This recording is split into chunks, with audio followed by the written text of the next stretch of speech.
ഇന്നത്തെ വചനം 2-ാം സങ്കീർത്തനം.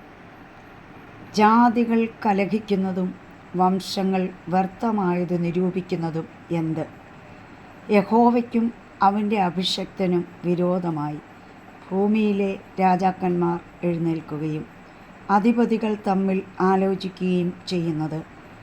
നാം അവരുടെ കെട്ടുകളെ പൊട്ടിച്ച് അവരുടെ കയറുകളെ എറിഞ്ഞുകളക.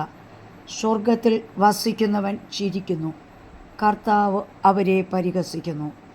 അന്ന് അവൻ കോപത്തോടെ അവരോട് അരുളിച്ചെയ്യും, ക്രോധത്തോടെ അവരെ ഭ്രമിപ്പിക്കും.